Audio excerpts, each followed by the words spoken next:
Pepatah mengatakan asa bisa karena Biasa. giliran baru itu gor dikit kagak. Kuat badan. Mentalnya yang nggak kuat. Karena apa? Tipe-tipe begini namanya BPJS. Apa tuh? Badan perkasa, jiwanya sekong. Oh iya. Iya. Jadi deh Ustaz.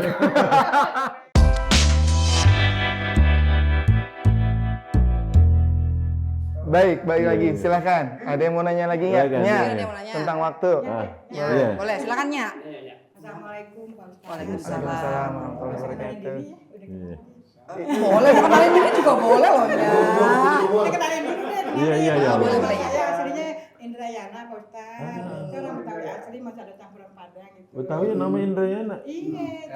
Campuran Ustaz. Khadijah, atau Maimunah, Maisaro. Habis ini bikin nasi kuning. KTP saya ada. Iya. Biasa dipanggil Nya. Nah, Jadi toko jadinya Udin. Ah. Nah, saya tadi jawab Pak Ustaz tuh Ah. sempat sama saya deh, pas banget gitu ya. Oh, yang, Masya Allah. yang masa lalu gitu Pak Ustaz. Ya Masa Allah. lalunya yang pahit-pahit banget Ya gitu, Allah. Pak Ustaz. Nah, itu sebetulnya saya juga udah berusaha ya udahlah sekarang mah ini melupakan udah. Tapi kadangnya tuh bisa rajin istighfar gitu Pak Ustaz. Berusaha sih udah mau udahlah karena udah gede-gede gitu ya. Ya. Nah, terus dibilang trauma enggak.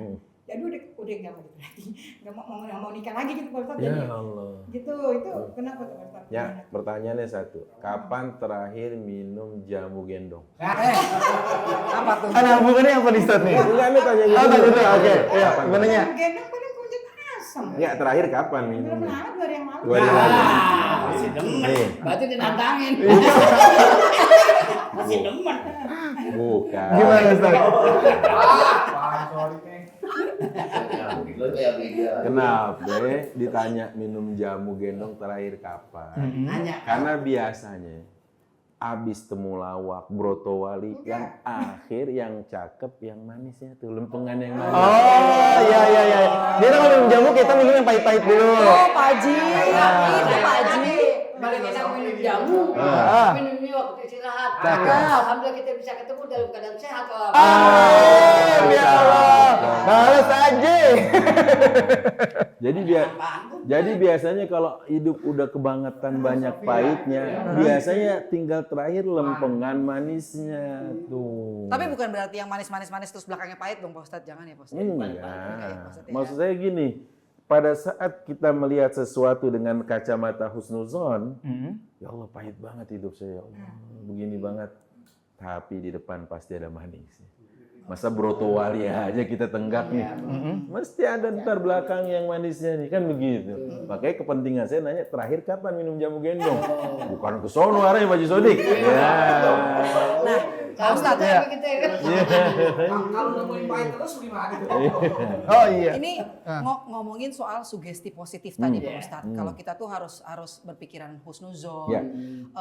Dan gimana ya bisa dibilang itu bukan sesuatu hal yang mudah kan Pak Ustadz. Ada ilmunya, ada prosesnya. Pasti. Apalagi buat mungkin teman-teman yang masih muda, yang gampang drop, gampang down, yang aduh kayaknya hidupku udah paling susah deh kayaknya ini.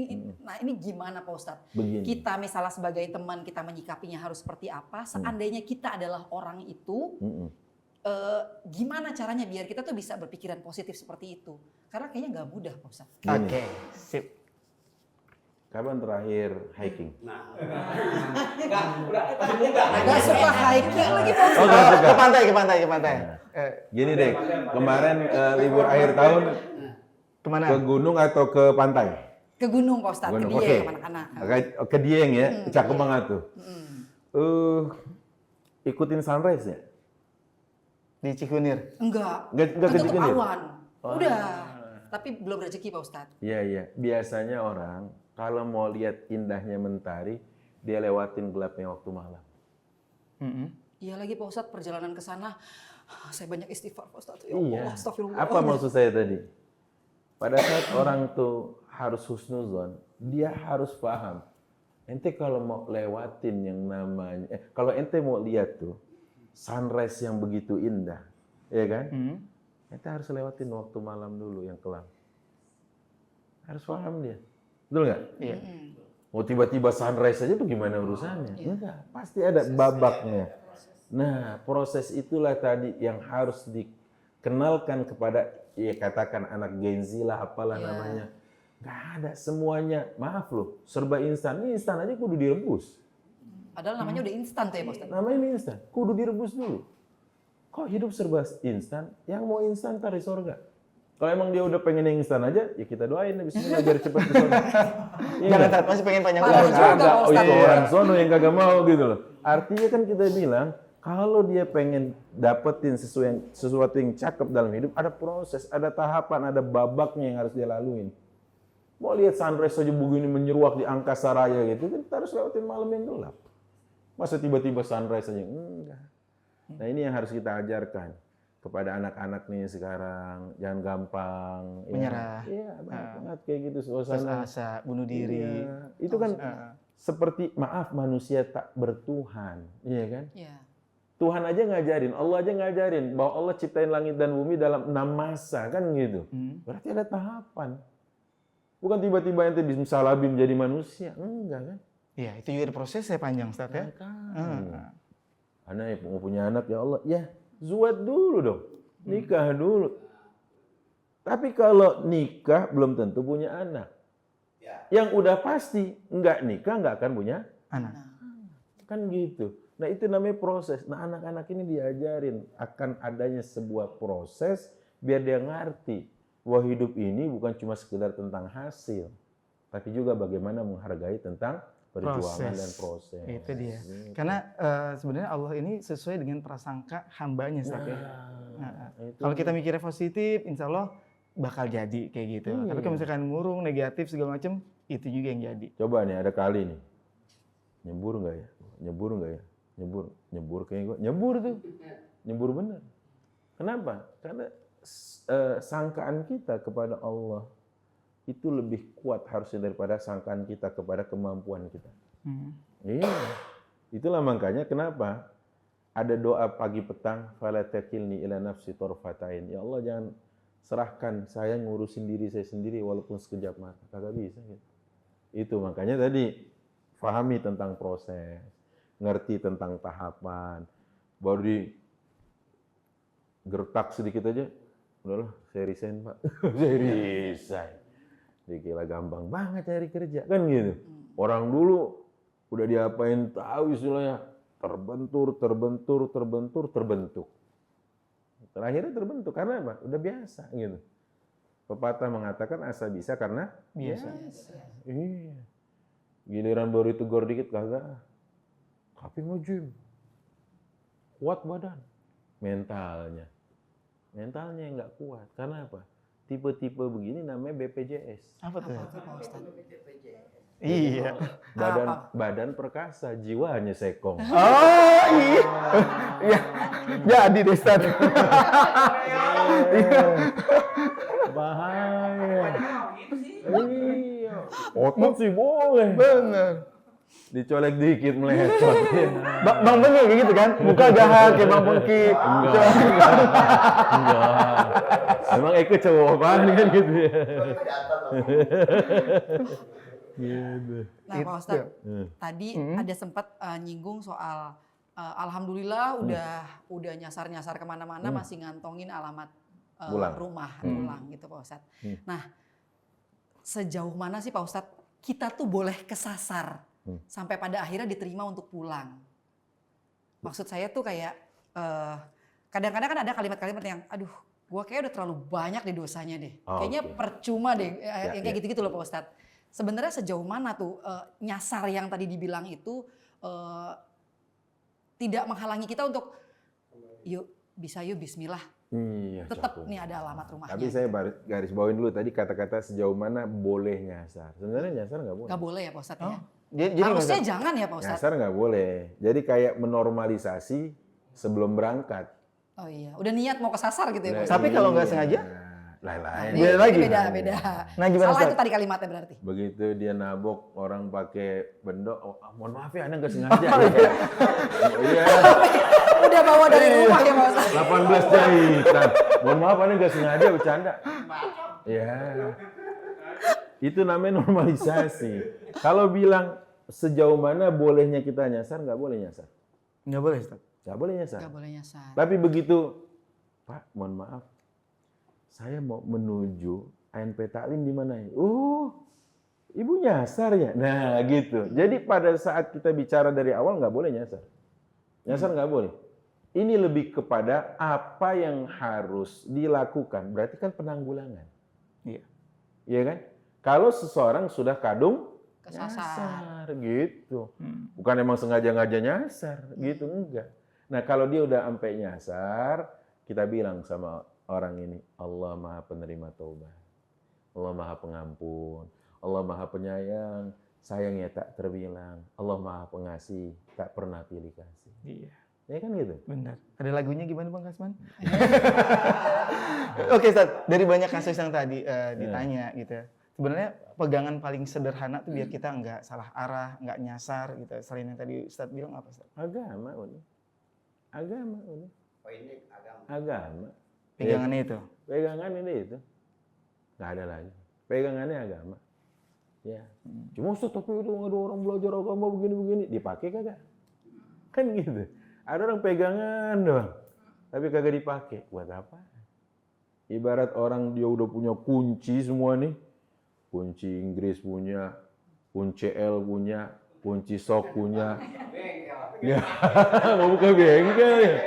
Tapi dia kagak ngerti nih mainin nih kunci. Udah deh dibiarin ya. Nah, ini dia. Orang yang pegang kunci, dia ngerti fungsinya. Ini. Oh ya udah, ini mah kunci L gitu. Dia punya banyak nih alat tajam. Mohon maaf lahir batin. Sampai dia punya, maaf banget, dia punya katana sepanjang gini. Belah bambu, belah balok, terbelah. Tapi lempengannya dia nggak ngerti fungsinya katana buat apa. Ini Jumat, Ustaz, ini mau ngerapin kumis. Bukan cuma kumis ente yang hilang. Hah? Bibir seboaknya kan. Dah, kok bibir gua kagak ada? Kalau buat ngegetet kumis, cukup silet. Nggak usah pakai katana diambil. Ya Ustaz, sunnahnya Jumat nih mau ngerapin kumis. Iya. Bukan cuma bibirnya, bukan cuma kumis, bibir somplak. Ya kan? Kudu ngerti. Ini dalil bukan cuma buat hafalan, buat dipakai. Udah dipakai, jangan sembarangan pakai. Allah Maha Penerima Taubat. Lagi mau maksiat dia bilang begitu. Jadi orang maksiat. Ya kan? Kalau ada orang mau maksiat, kasih Allah sangat keras azabnya. Oh jadi langsung skakmat. Iya, kalau dia mau maksiat. Iya. Dia mau maksiat. Ustaz, ane izin mau zina. Oh mau zina? Ya udah Allah Maha Penerima Taubat. Nah, ini bahaya yang begini. Iya kan? Iya, dia jadi benar barangnya kan. Tapi kalau apaan itu mau zina? Kalau itu terjadi ke emak ente, ke anak ente, ke empuk ente redo kagak? Mikir kan? Kagak jadi. Tapi ya Allah, Ustaz, ane udah berzina, Ustaz. Bang, sekelam-kelamnya masa lalu, Allah sediain pengampunan di Pak. Wah, itu baru, jangan dibolak-balik. Dia mau zina, dikasih izin ya kan. Gitu maksudnya. Jangan menormalisasi sejauh mana orang boleh nyesat, nggak boleh. Nggak boleh tersesat. Tapi kalau dia udah kadung tersesat, aduh. Iya. Solusinya kita cariin, gitu. Jadi nggak ada alasan nggak bisa pulang ya Pak Ustadz ya? Ada. Pasti bisa pulang asal mau ya Pak Ustadz. Nah, if there is will, there is a way. What the meaning? Artiin Pak Ji, artiin.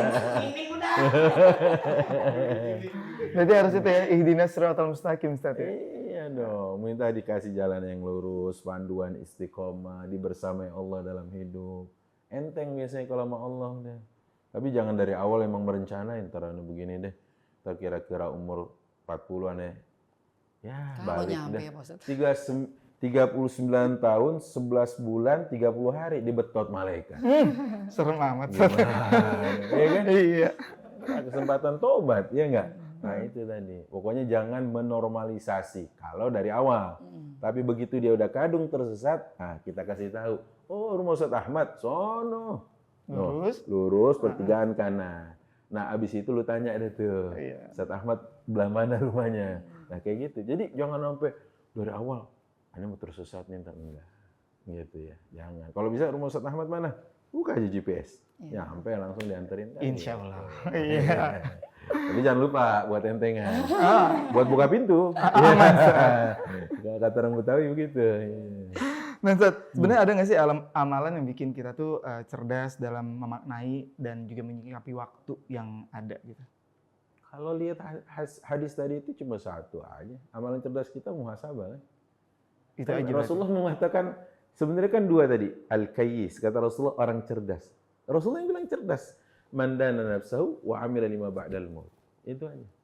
Orang cerdas adalah orang yang memuhasabah dirinya dan menyiapkan bekal untuk setelah kematiannya. Itu aja sebenarnya. Lah kalau emang kita yakin kita bakalan meninggal, Anda tanya Mbak Be, Meh, dunia tempat tinggal apa tempat meninggal? Iya, kenapa bikin rumah cakep-cakep? Nah, makanya kan gitu. Kalau emang tempat kita meninggal, sekedar kagak kehujanan, sekedar kagak kepanasan, nggak apa-apa 2 kali 1. Rumah 2 kali 1 nggak apa-apa. Ya kecil amat, Ustaz. 2 hektar kan 1 hektar. Oh, iya, iya. Iya kan?